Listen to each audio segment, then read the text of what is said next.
Olá, pessoal. Aqui é o professor Kleber Del Claro para mais uma aula do nosso curso de Ecologia Geral.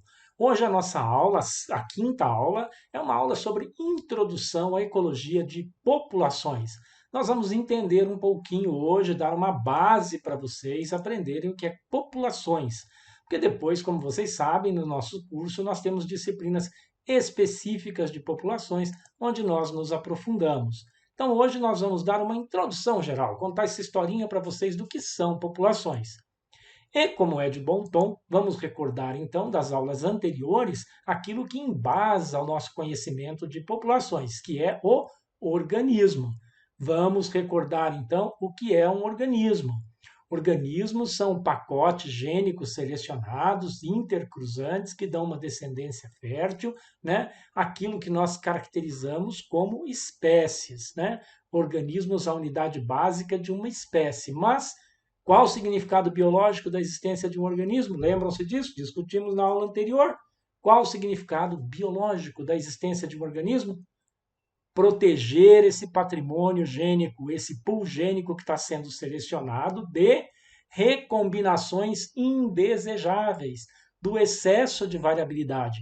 Por isso a natureza criou o isolamento reprodutivo entre as espécies.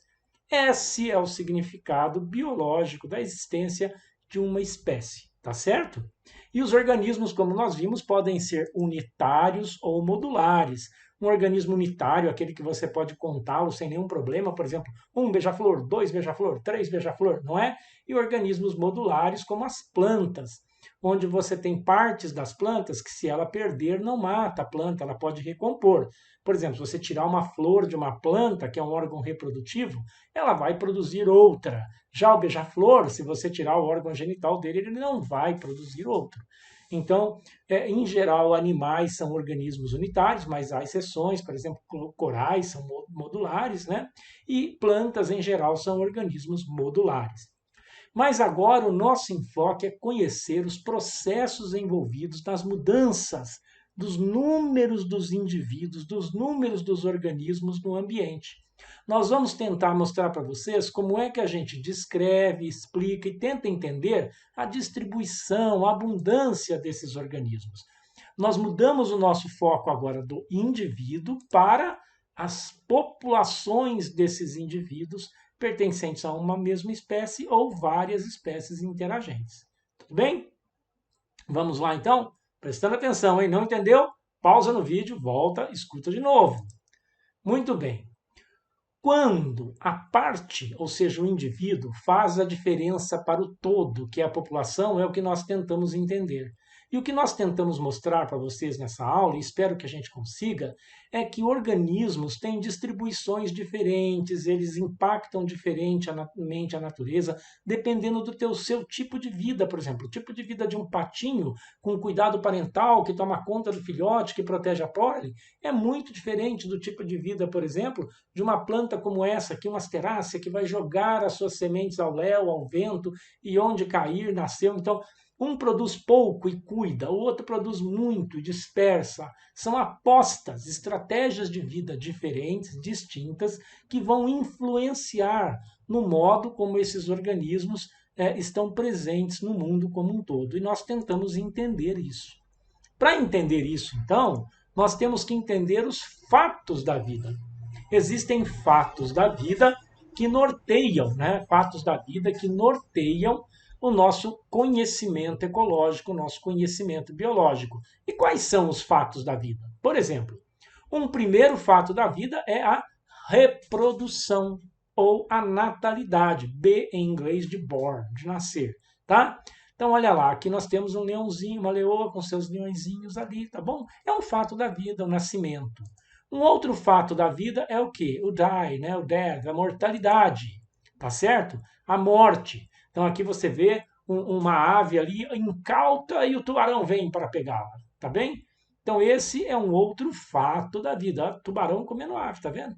Muito bem. Outro fato da vida muito interessante são o quê? As migrações, as imigrações, quando chega, e as emigrações que vão embora. Esses fatos da vida, então, nascer, morrer, emigrar ou imigrar, eles nos permitem fazer um cálculo do número de indivíduos que existem num determinado ambiente, num determinado tempo. Se nós entendermos, por exemplo, que o número NI é o número de indivíduos num determinado tempo I, ele será o número de indivíduos que a gente tinha no início, mas mais quantos nascem, menos quantos morrem, mais quantos imigram, quantos vieram morar com a gente, e mais quantos emigram, quantos vão embora. Essa é a equação dos fatos da vida para a ecologia de populações simplística, tá? Essa é a mais simplesinha de todas. Ela não considera, por exemplo, fatores estocásticos, fatores aleatórios, tá? Da vida, tá certo? Então, nós temos aqui, ó, que NI é o número de indivíduos em um tempo I, N0 o número de indivíduos no início, B são os nascimentos, D são as mortes, I é a imigração e E é a emigração. O que tem é o que tinha, mais o que nasce, menos o que morre, mais o que chega, menos o que vai embora. Simples, tá certo, gente? Alguma dúvida nisso? Volta o vídeo, tá bem? Então, isso aqui é uma equação do ideal. Então, estou dizendo para vocês que ela não é a real, porque ela não considera fatores aleatórios, fatores estocásticos, ela não considera, por exemplo, fatores comportamentais, mutações, nada disso, tá? Então, é uma equação super simples daquilo que pode acontecer numa população, tá bom? Vamos dar um exemplo, então. Vamos dar um exemplo da importância da gente entender o número de indivíduos, né? A gente entender os organismos, o impacto desses organismos no ambiente e as populações, e como elas afetam e como elas são afetadas por populações de outras espécies. No parque de Yellowstone, nos Estados Unidos, aconteceu uma coisa muito interessante, né? Por causa do efeito da caça, da conquista do oeste, né? O pessoal não gostava de lobo, né? Não gostava de coiote, não gostava de lobo, porque eles matavam o gado, matavam ovelhas, esse tipo de coisa. Houve uma caça, um verdadeiro extermínio dos lobos. Havendo esse extermínio, a população dos caribus, por exemplo, e de outros veados cresceu muito. Cresceu tanto que eles comiam as ervinhas da margem dos rios e da margem de lagos. E isso foi mudando, inclusive, a anatomia do parque. Foi causando alterações drásticas ecológicas naquele parque. E o pessoal notou que precisava haver um controle populacional daqueles animais, que haveria necessidade de se reintroduzir o lobo naquela região. Então aqui a gente vê, ó, nesse gráfico aqui, são os filhotes nascidos por 100 fêmeas. Aqui nós temos antes da introdução dos lobos, os filhotes que nasciam no verão e quantos deles sobreviviam até o inverno. Morria pouquinho, tá vendo? Ó, aqueles malnutridos, aqueles que pegaram uma doença, que pegaram uma gripezinha, né? Morriam, tá certo? Muito bem. Com a introdução dos lobos, olha o que acontece quando se reintroduz os lobos. O número de filhotes nascidos no verão diminuiu drasticamente. Por quê? Porque agora o caribu macho, o caribu fêmea, não tem mais que se preocupar só em comer e amar. Comer, rezar e amar, né? Aquela coisa daquele livro, daquele filme lá. Não, agora eles têm o quê? Um inimigo natural. Então agora eles já não podem mais comer sossegado. Então o que acontece? São efeitos deletérios, tá? Da predação não ligados diretamente à morte. Então, tem efeitos indiretos da presença de um predador que não implica simplesmente na mortalidade, mas na inibição do comportamento, na inibição da alimentação, tá certo? E aqui, olha quantos sobram até o próximo inverno. Quer dizer, agora nós temos o que morre naturalmente, né? Efeitos diretos na sobrevivência, aquilo que morre naturalmente e aquilo que vai morrer pelo efeito da predação, pela ação dos predadores aqui. Então, aqui nós temos uma ação direta dos predadores.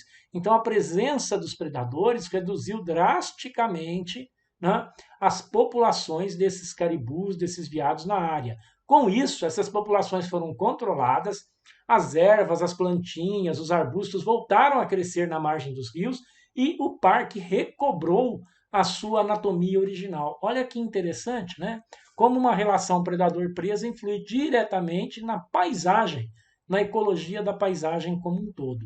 Esse tipo de estudos que a gente faz com populações. Para isso que é importante saber quantos tinha antes, para saber quantos estão nascendo, quantos estão morrendo, quantos estão imigrando, para a gente poder fazer um cálculo melhor, não é? E, inclusive, ver esses fatores aleatórios, a introdução de um predador ou a retirada de um predador, o impacto que isso pode causar no meio ambiente, causar nas populações como um todo.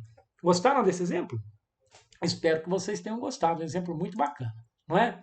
Então, eles são importantes, é muito importante o controle populacional. O controle populacional, inclusive, ele gera diversidade. Porque quando você não tem o controle de uma população, ela cresce indefinidamente, ela começa uma a competir com a outra e acaba acontecendo a exclusão competitiva. Exclusão competitiva leva à diminuição de biodiversidade. Então, inclusive, o controle populacional é muito importante, porque ele permite que a gente mantenha as populações no nível em que elas não se excluam competitivamente, tá? Então, a predação, nesse caso, como nós mostramos para vocês, né, ela é um fator dependente de densidade. Existem fatores dependentes da densidade e fatores independentes de densidade. O que é densidade? Densidade é o número de indivíduos numa determinada área, tá? Então, por exemplo, um predador, ele tem um impacto muito grande aqui na população do caribu e depende da densidade. Você tem muito predador, você sustenta uma população maior de você tem muita presa, né? Muito caribu, você sustenta uma população maior de predador. Você tem pouca presa, você vai sustentar uma população menor de predador. Então, olha aqui, ó.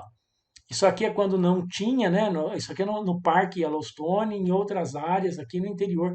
Você vê aqui, olha, isso aqui é ao longo do tempo a população dos predadores em parques diferentes. Então você vê o predador, olha aqui, ó, número de lobos. Ele tem um grande aumento, porque o que acontece? Tinha muita presa, comeu, teve muito filhote. As presas diminuem, o número de predadores cai. Tá vendo? Então isso também chamou a atenção dos cientistas, né, durante muito tempo. Uai, será que tem uma regulação, então? Será que dá para a gente calcular o que vai acontecer com o predador, sabendo quanto a gente tem de presa? Dá.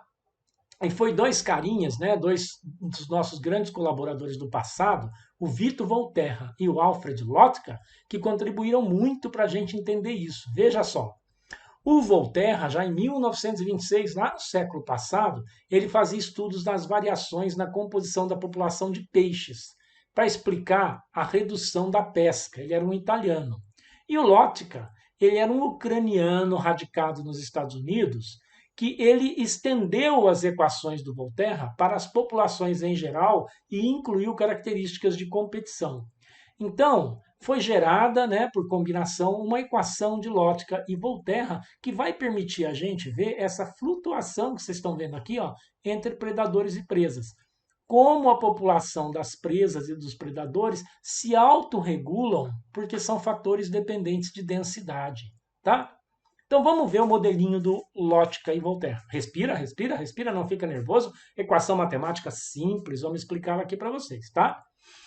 Então, XT é a população de presa. Tudo que é presa, tudo que se refere à presa, ao caribu, estou deixando aqui para vocês em vermelhinho. YT é a população de predadores. Tudo que é predador está em azulzinho. Concordam comigo que, na ausência de predadores, quando não tem o lobo, a população da presa aumenta exponencialmente, vai crescer infinito, né? A gente sabe que isso não é verdade, porque tem doença, tem outras coisas. Na ausência das presas, mas se não tiver presa, a população do predador vai à extinção. Quer dizer, se ele for um predador específico desse bicho, ele vai à extinção. Então, o número de encontros entre predador e presa é diretamente proporcional ao tamanho populacional. Concordam comigo? Olha, gente, se tem 100 caribus, vai ser fácil eu achar um caribu no meio do mato do tamanho de um campo de futebol. Agora, se tem um caribu numa floresta, vai ser mais difícil de eu achar. Concordam comigo? Simples, né? Muito claro isso. Aí a gente pula para esse monstrinho. Tem nada de difícil aqui. Vamos entender, tá? O que é o dx sobre dt? Isso aqui se refere ao tamanho da população da presa, a densidade de presa ao longo do tempo. Vai ser igual. Isso aqui, ó, o A, o C, o gama e o beta. O A, o C, o alfa, desculpa. O A, o C, o alfa e o beta, Eles são constantes matemáticas que a gente vai explicar aqui. Então, a densidade de presa ao longo do tempo vai ser igual o Azinho, que é a taxa efetiva de crescimento da população de presas na ausência de predadores. Então, quando tem presa na ausência de predadores, vai ter uma constante, vezes o x. Por exemplo, quantos bichinhos sobrevivem entre o verão e o inverno se não tem predador, tá? É aquilo que morre só por uma doença, por fraqueza, gera uma constante que você aplica aqui. Isso aqui você vai ter que tirar da taxa de decréscimo da população de presas por predação, que é o alfa, vezes o número de presas vezes o número de predadores. Isso aqui vai ser igual, então, a x, que é o quê? O número de presas, que vai multiplicar a constante A menos a constante alfa vezes y. Isso aqui é a mesma coisa, tá? São dois jeitos distintos de calcular a mesma coisa. Já do lado do predador, o que a gente vê? A densidade de predadores ao longo do tempo vai ser igual à taxa de mortalidade da população de predadores na ausência de presas. Então, se você voltar ao slide anterior, você vai ver que a equação 1 considera o item 1 de lá, tá? Que é você ter presa e não ter predador. A equação 2 considera o item 2 de lá, daquela outra tabelinha, que é o quê? É a taxa dos predadores morrerem quando não tem presa para eles comerem, tá certo? Então, a densidade de predador ao longo do tempo vai ser igual essa constante da taxa de mortalidade de predador vezes o número de predadores, menos o beta, que é uma constante da taxa de crescimento populacional do predador devido à predação. Ou seja, quanto que eu cresço como predador se eu consigo comer bem, tá certo? Multiplicado pelo número de presa vezes o número de predador. Se a gente fizer uma conversão, dá essa outra equaçãozinha aqui. Isso aqui é a mesma coisa disso aqui escrito de uma outra maneira. Eu prefiro isso daqui, tá certo? Tudo bem? Então, vamos lá então. Muito bem, isso aqui vai nos permitir ver que quando, ao longo do tempo, nós temos então um grande número de presas, está aumentando o número de presas, vai aumentar isso aqui, ó. Aumentou o número de presas, nós temos uma constante da alimentação dos predadores aqui, tá? Vai aumentar o número de predadores, porque aqui, isso aqui, a taxa de mortalidade de predadores na ausência de presas vai ser muito baixinha. Você vai ter muito predador. Então, esse resultado aqui, ó, vai dar que vai começar a crescer o número de predadores. Aumenta a presa, aumenta o predador. Se tem muito predador, agora, ó, se tem muito predador aqui, ó, se tem muito predador, o que vai acontecer? Vai diminuir o número de presas, tá? Então as presas começam a cair. Então isso vai sendo uma corrida de gato e rato. Uma corrida de gato e rato em número de indivíduos na população. Deu para vocês entenderem? Se tiver dúvida, volta os dois slides e lê direitinho de novo cada um dos itens da equação, tá bom? Muito bem. Vamos mostrar aqui exemplo para vocês atuais, um exemplo atual da corrida parecida com um predador e uma presa. Tá? Porque essa equação pode ser extrapolada também para doenças populacionais, que é um outro fator dependente de densidade. Olha aqui, por exemplo, ó, isso aqui é o número de casos de Covid-19, isso aqui é a densidade populacional numa determinada área. Nós já temos esses estudos, olha que bacana, tá vendo? Então, o que acontece? Quanto mais gente, mais Covid. Tá? Então, isso aqui, essa figura, explica claramente a importância do lockdown, a importância do isolamento quando você tem uma explosão de casos. Porque é uma virose, é um fator dependente de densidade. Então, se nós temos uma densidade alta de uma população, o que vai acontecer? Nós teremos um aumento do número de casos. Isso é claro, tá? Quanto mais indivíduos, mais a doença vai se espalhar. Então, esses indivíduos têm que se afastar um dos outros, tá certo? Olha, quando a gente não faz isso, quando a gente não faz o isolamento, isso aqui são exemplos, né, de Porto Alegre e de Uberlândia, em Minas Gerais. Então, quando a gente não segue a ciência, quando a gente não escuta os cientistas, quando a gente fica indicando remédio que não funciona, tratamento que não funciona, querendo tapar o sol com a peneira, ao invés de pedir para o povo isolar e comprar vacina, o que acontece é o seguinte, a gente explode os casos de mortalidade. Isso aqui é número na média móvel de infecções e a curva de mortalidade cresce igualmente por 100 mil habitantes. Isso aqui é um gráfico por 100 mil habitantes. Como todos nós sabemos, hoje, no dia de hoje, em que eu estou gravando essa aula, não temos mais um leito de UTI vago em praticamente todos os estados do Brasil. Uma situação gravíssima de uma expansão de uma doença que é um fator populacional dependente de densidade. Um bom exemplo na aula de populações para vocês, tá? Agora eu vou dar para vocês um exemplo claro de fator populacional independente de densidade. Olha lá, olha lá. Não é um Armagedon, um cometa, um míssil, alguma coisa que caiu, né, do céu. Independe de densidade. Se tiver um cara, ele vai morrer. Se tiver 100 caras, vai morrer. Se tiver 1 milhão de pessoas e aquele meteoro caiu em cima de uma cidade, dependendo do tamanho do meteoro, vai matar todo mundo. Independente se você é mais forte, se você é mais fraco, se você é mais suscetível à doença ou menos suscetível à doença, independente se você está mais alimentado ou menos alimentado, você vai morrer. É a mesma coisa de um furacão. Se vier um furacão, é um fator que vai matar independentemente da densidade. Se você estiver num lugar, uma pessoa sozinha, o diabo do furacão vier bem onde você está, você vai morrer. Se ele vier onde tem milhares de pessoas, obviamente vai morrer mais gente. Então aí não seria um fator dependente de densidade, professor?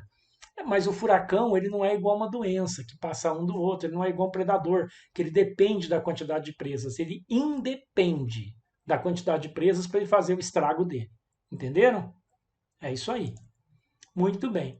Então, gente, é muito importante a gente, então, para poder trabalhar com população, para poder fazer aquele estudo do lobo e do caribu, para poder fazer estudo do ser humano e do Covid, a gente poder contar indivíduos. E, de fato, o que a gente conta são fenótipos, aquilo que a gente está vendo.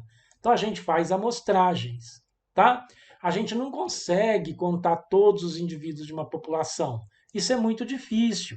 Imagina, por exemplo, isso aqui é um Brachycephalus efipe, um sapinho pequenininho, que ele é diurno, mas ele aparece muito no campo em dia que tem sol e chuva. Então, para contar ele, é um tipo de jeito para você contar. Uma ave que pode bicar seu olho, que voa, é mais difícil você contar. Então, a gente normalmente anilha filhote em ninho.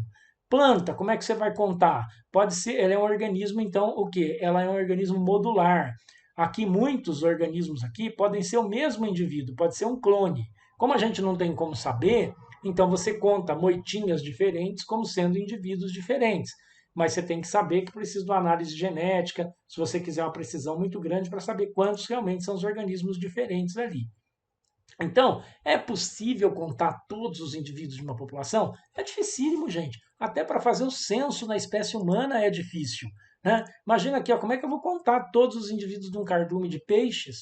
Então a gente faz amostragens, a gente faz estimativas. Estou falando para você, até para contar ser humano é difícil. Imagina um país como o Brasil, né? Que tem favela, por exemplo. Tem lugar da favela que você não pode entrar. Como é que o cara do censo vai entrar lá para contar, para saber quantos estão lá, quantos não estão?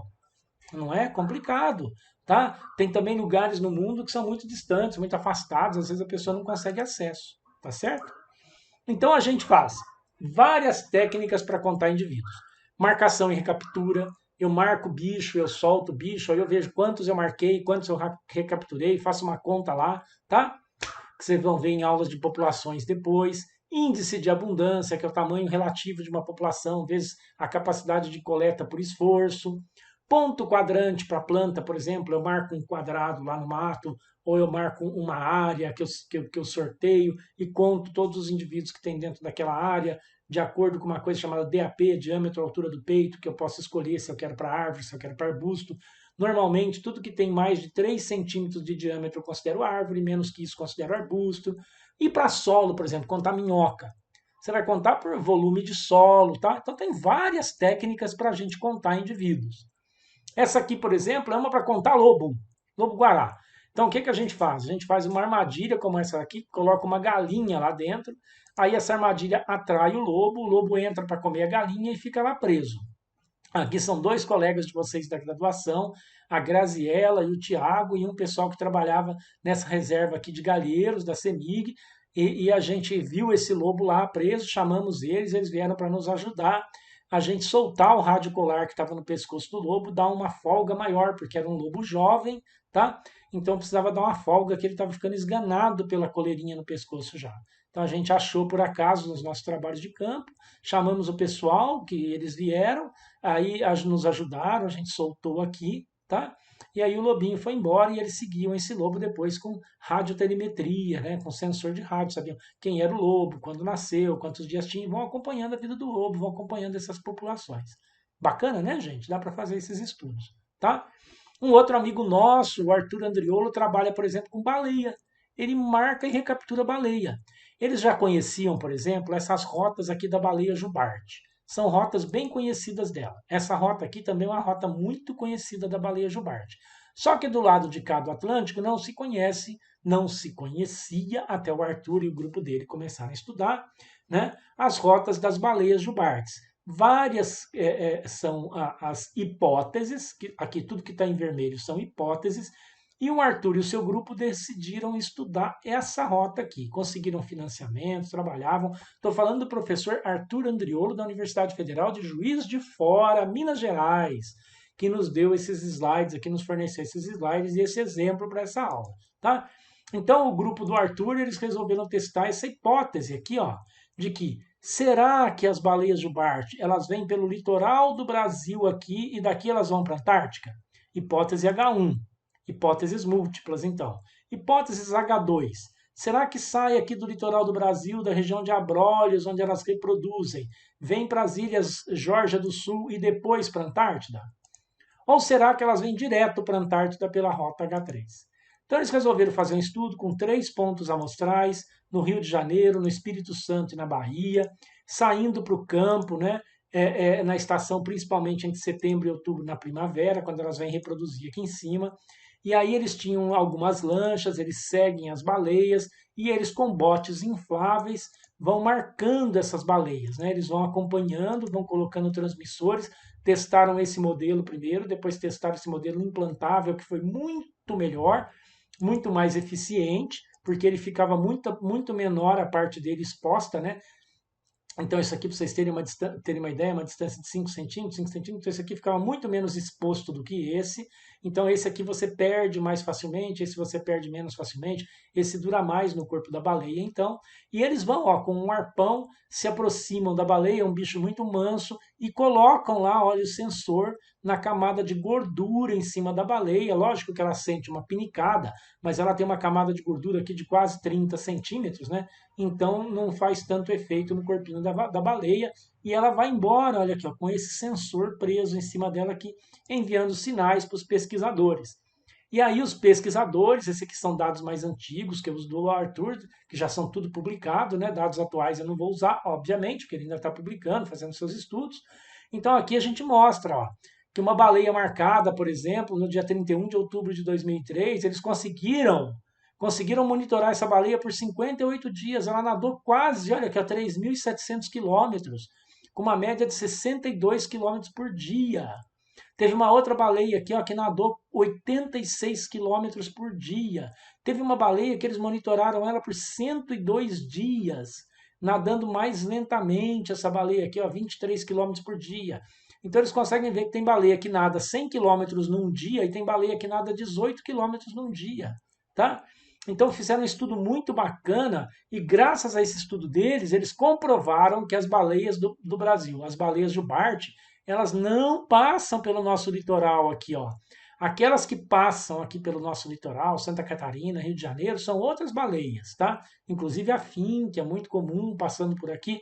Mas a baleia jubarte, ela vai direto de Abrolhos até as Ilhas Sanduíche e Ilhas Geórgias do Sul, aqui, ó, mas principalmente as Ilhas Sanduíche, de onde daqui ela vem para o Mar de Weddell e vem para a Antártida.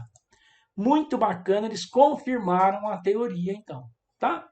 Mas vocês que não conseguem, pobres mortais como eu, sair por aí marcando baleia, e não achem que a vida do Arthur foi fácil, é muito difícil conseguir o que ele conseguiu, a gente faz outros tipos de estudo. Por exemplo, com Biston betulária. Lembram da Biston betulária? A mariposa da poluição industrial inglesa. Lembram disso? Ela tem a forma comum, que é essa daqui, e tem a forma negra ou a forma melânica. Nas áreas poluídas da Inglaterra, a forma melânica passou a prevalecer. Por quê? Porque ela ficava escura, igual a fuligem da casca das árvores, os passarinhos não conseguiam vê-las lá. Elas estavam então camufladas. Tinha o seu padrão de coloração confuso com o padrão de coloração do pano de fundo ambiental, tá? Então, dá para fazer trabalho com isso. Olha aqui, ó. Isso aqui é uma região não poluída da Inglaterra. Olha como a forma melânica fica vistosa e os passarinhos podem encontrar mais facilmente e comer. E a forma típica não. Já na área poluída, a negra melânica é que fica escondida e a outra é que não. Então, fazendo estudos e monitorando essas mariposas na Inglaterra como um todo, você pode saber que áreas da Inglaterra são menos poluídas, da Grã-Bretanha como um todo, ó. O norte é menos poluído e o sul é muito mais poluído, tá? Os ingleses acompanham essas borboletas aqui há mais de 100 anos para ajudar nesses cálculos de poluição. Como é que você marca uma borboleta dessa, tá? Ah, você pode marcar embaixo dela com uma canetinha e escrever um número lá, dá certo. Outra coisa também é fazer pontinhos de marcação. Isso aqui serve para borboleta, para barata, para besouro, para gafanhoto, para um monte de bicho que a gente pode marcar. Por exemplo, eu ponho um pontinho aqui, esse é o número 1. Então eu acho uma borboleta que só tem um pontinho aqui de tinta. Nunca coloco uma tinta muito vistosa, para não quebrar o padrão de coloração normal do indivíduo. Tá? E normalmente coloco embaixo da asa. Então aqui, ó, eu capturo uma borboleta que tem um pontinho aqui, eu sei que ela é o número 1. Eu capturo uma que só tem aqui, eu sei que é o número 2.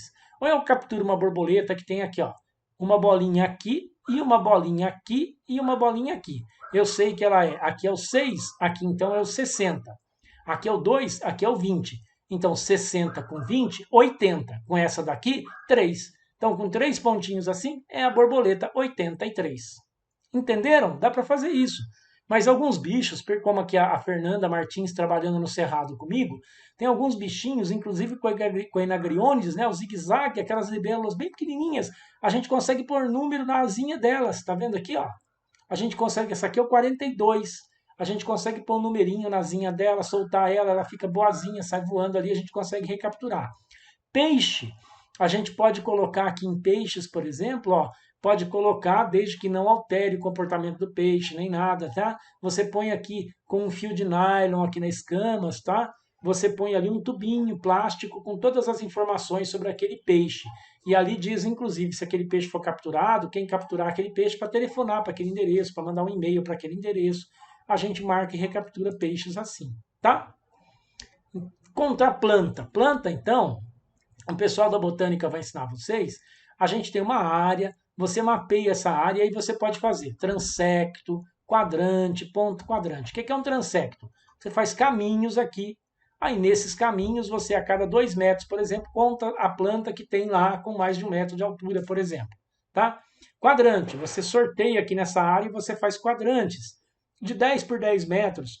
Faz lá 50, 60 quadrantes de 10 por 10 metros e conta todas as plantas que tem dentro. Você tinha 100 quadrantes, sorteia 10 para ser aleatório e diz quais são as plantas predominantes. Ponto quadrante, a gente tem uma estaca em X. Você finca aquela estaca em X no campo e conta, por exemplo, as 4 plantas de cada vértice daquele quadrante e vê lá o que, que tem, o que, que não tem e faz as tabelinhas de plantas que existem na área. Tá certo? Já estou falando demais até aqui, então faça um intervalinho. Faça um intervalinho, não continue assistindo a aula agora não. Hora do café. Então vocês estão vendo nosso amigo Charles aí, tomando um cafezinho. Dá uma paradinha, vai tomar o seu café e retorna para a aula. Tá bem? Café tomado. Então vamos lá, vamos voltar para a nossa aula. Já tomou o seu café? Vamos continuar. Agora eu vou falar para vocês que tudo isso que a gente fez até agora é muito importante, porque a gente mostra o tipo de distribuição dos organismos no ambiente. Contando os organismos, sabendo quanto eles são e onde eles estão, nós podemos dizer se um organismo tem uma distribuição aleatória, randômica, se ele tem uma distribuição regular, se ele tem uma distribuição agregada na natureza.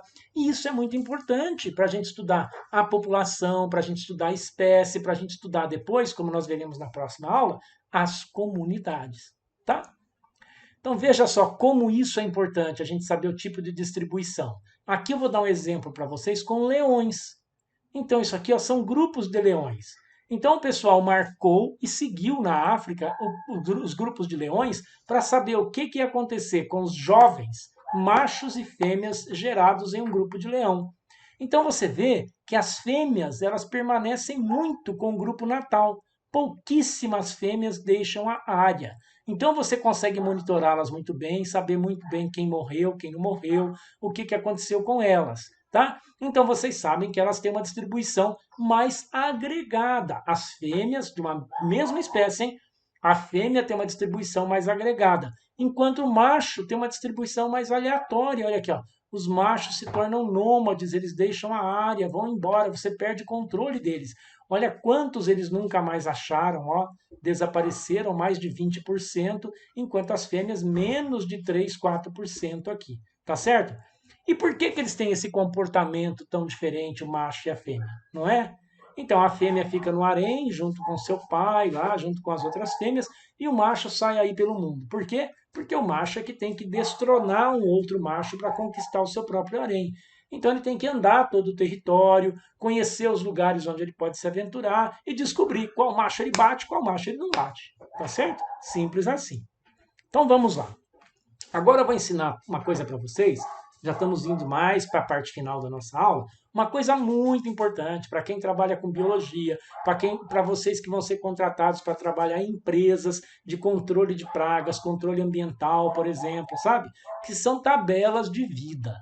Nós precisamos fazer tabelas de vida para a gente conhecer o que está acontecendo com uma população diretamente na natureza. Então, ela tem uma utilidade biológica, ecológica e prática muito grande. São as tabelas de vida. Elas são formadas por colunas e por linhas. As colunas, elas listam. A primeira coluna, ela lista os vários estágios do ciclo de vida que podem ser identificados.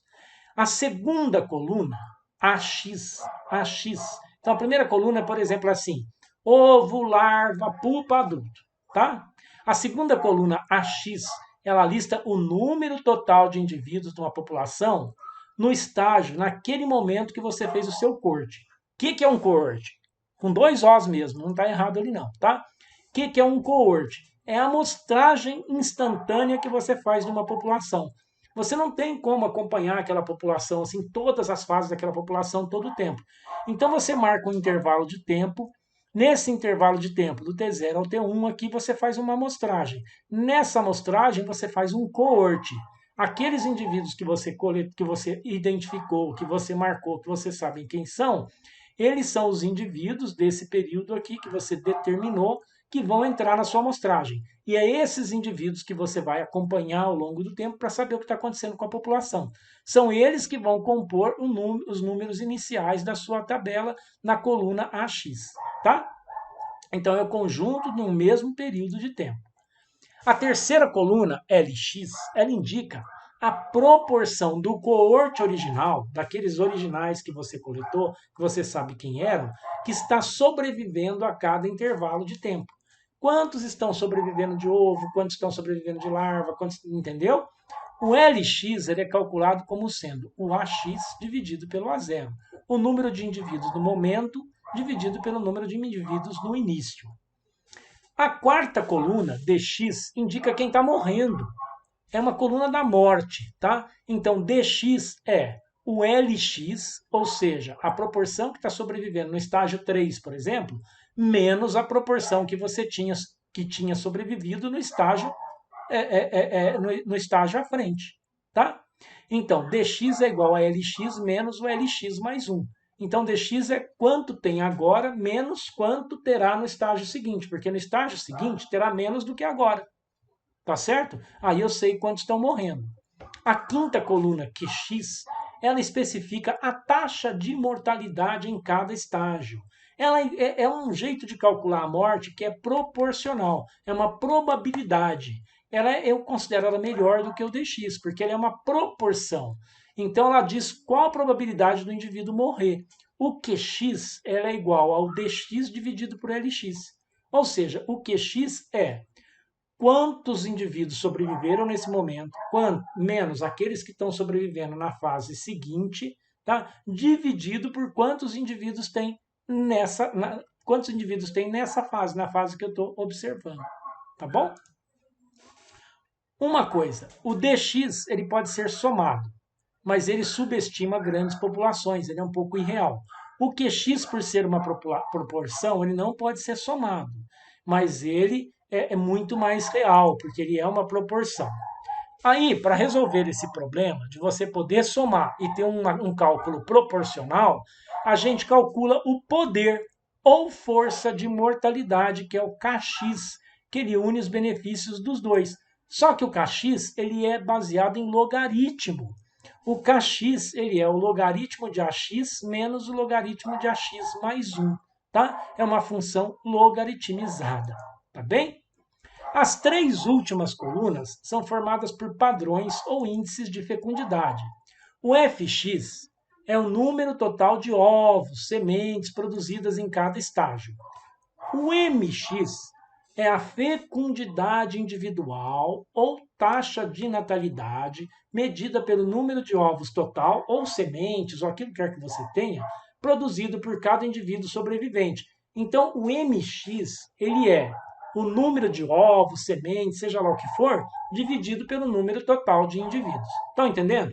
Não entendeu? Pausa, volta, assiste de novo, presta atenção. Vai pausando o professor maluco lá e vai lendo o que a gente está escrevendo, vai ouvindo de novo.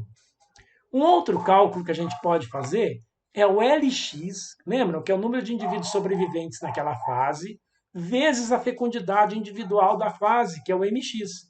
Vai ser, por exemplo, o número de ovos ou sementes produzidos pelos indivíduos de cada estágio, tá? Que a gente vai estar calculando. Todos esses índices, todos esses cálculos, eles têm um propósito. O propósito é a gente conseguir calcular no final o R0. O R0 é a taxa reprodutiva básica, ou seja, é quanto, baseado naquele coorte, naquela amostragem inicial que a gente fez, aquele retrato inicial de uma população, nós podemos supor que a população vai crescer ou não vai crescer. Que é o que interessa a gente saber, se a população está crescendo ou não. Então, o Rx, ele é, por exemplo, o somatório do Fx, que é o número total de ovos, sementes produzidos em cada estágio, dividido pelo A0, que é o número de indivíduos lá naquele início, ou ele é o somatório do Lx vezes o Mx, que é a fecundidade de cada estágio. Tá? Se o R0 é maior do que 1, a população está crescendo. Se o R0 é menor do que 1, a população está decrescendo. Tá certo? Então aqui ó, tem um exemplo para vocês de uma tabela. Como é que a gente faz esses cálculos? Eu vou mostrar aqui, tem todas as equações aqui embaixo para vocês. E vocês vão ver. Por exemplo, uma população aqui, eu fiz um coorte dessa população. Eu descobri que eu tinha nessa população 44 mil ovos, 3.513 gafanhotinhos, que aqui são gafanhotos, tá? São gafanhotos numa lavoura. Eu tinha 3.513 gafanhotos de primeiro instar, 2.529 de segundo instar, 1.922 de terceiro instar, 1.461 de quarto e 1.300 adultos.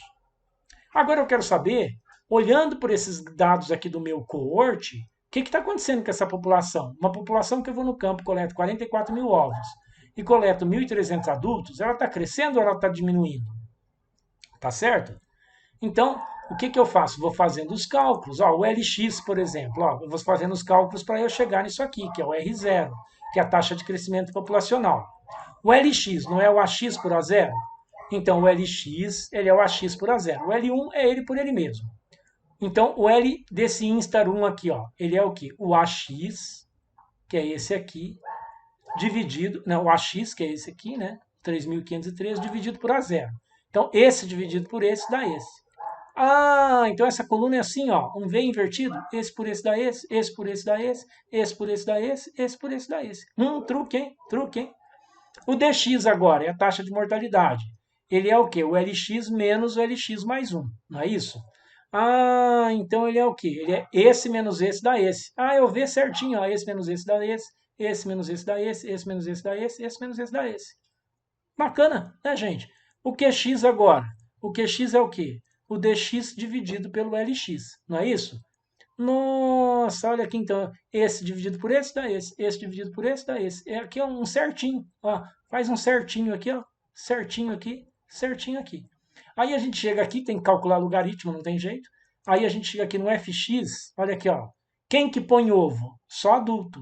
Ninfa não põe ovo, tá certo? Então qual que é o fx aqui nesse caso? O fx, ele não é, como que você calcula o fx? O fx é o número de ovos que os indivíduos estão pondo. Então você vai no campo, observa esses adultos e vê que eles estão colocando lá quanto? 22.613 ovos. Isso aqui já vai permitir a gente fazer um cálculo muito importante, tá? O mx é o quê? O lx, o mx é o fx dividido pelo ax. Então é isso aqui, ó. 22.617 ovos dividido por 1.300 adultos. Dá 17 ovos por adulto. Tá certo? Nossa, será que essa população está crescendo ou está diminuindo? Tá? O LX vezes o MX vai dar o quê, então? Ó, o LX vezes o MX, que agora é a taxa de sobrevivência multiplicado por número de ovos por adulto, me dá um índice de 0,51, que é o mesmo resultado se eu pegar esse FX e dividir por esse A0 de 44 mil. Tá? Se eu dividir 22.617 por 44 mil, também dá 0,51. Então, essa população está decrescendo, está caindo. Possivelmente isso aqui é uma lavoura que o cara está usando algum inseticida e está fazendo um teste em cima dela. Foi de um trabalho assim que eu tirei. Tá bem? Estão entendendo até aí? Não está entendendo muito bem? Para, volta, presta atenção nas explicações. Isso é um vídeo gravado. Você pode parar e voltar a escutar quantas vezes você quiser até entender. E pegar o livro do Wycliffe e ler, não é? Todos são devidamente alfabetizados. Então vamos lá, pegamos o livro do Wycliffe, vamos ler. Não gostou do Wycliffe? Pega o Bacon, vai ler o livro do Bacon, tá? Vai na internet, googla lá, tenta entender melhor o que está acontecendo e manda dúvida para a gente, que a gente tira as dúvidas.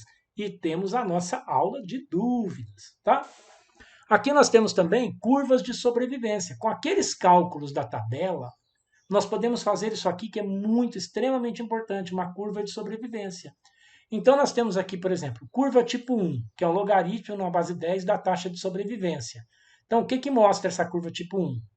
Os indivíduos sobrevivem muito nas fases iniciais de vida, ó, e vão morrer só quando estão velhinhos. Tá certo? Um exemplo disso, meu filho com os cachorros dele. O que, que acontece? Toma vacina, tem boa alimentação, tem remédio, os bichinhos também. Então eles vão o quê? Estão protegidos, não tem predador, não tem nada. Morre pouco na fase juvenil e vai morrer só quando tiver velhinho. Curva tipo 2 tem uma mortalidade mais ou menos constante, tá vendo a mortalidade aqui embaixo? Mortalidade mais ou menos constante. Isso aqui é mais raro, acontece quando? Em banco de sementes, por exemplo.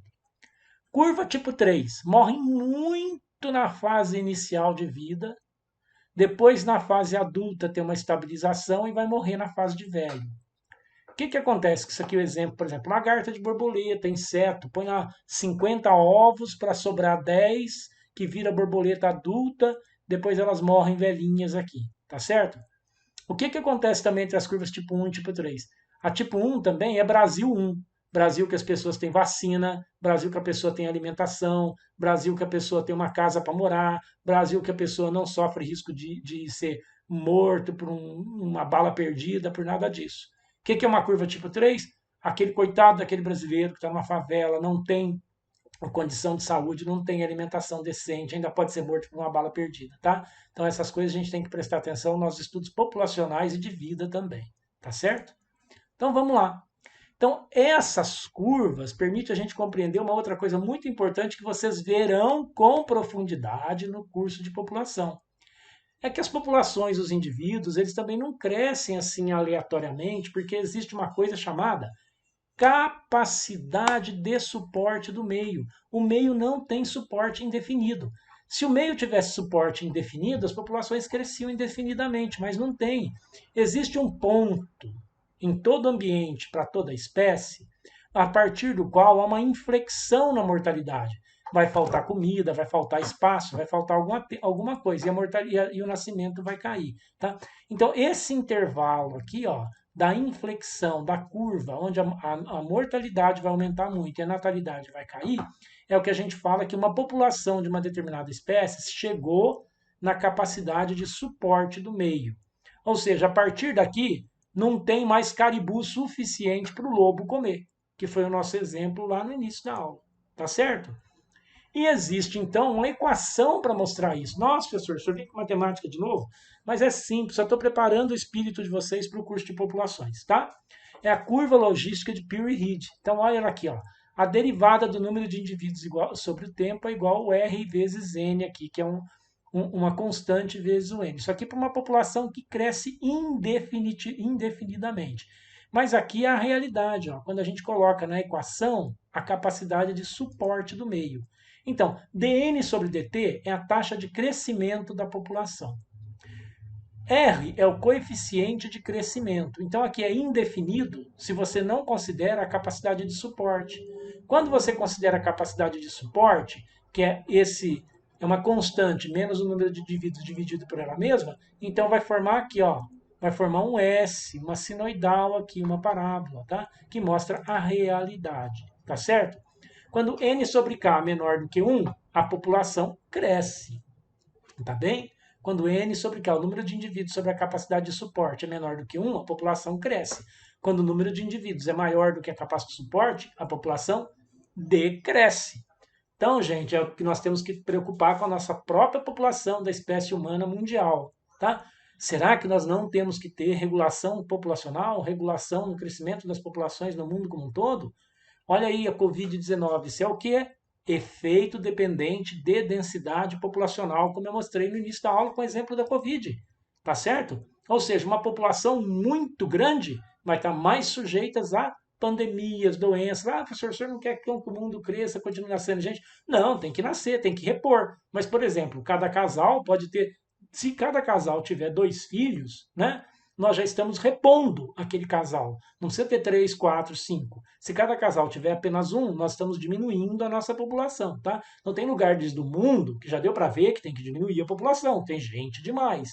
Então, se você não consegue alimentar, se você não consegue dar moradia, se você não consegue dar escola, se você não consegue dar saúde, você tem que controlar a população de alguma maneira, você tem que investir, você tem que trabalhar com educação, com saúde, com conscientização, não é isso?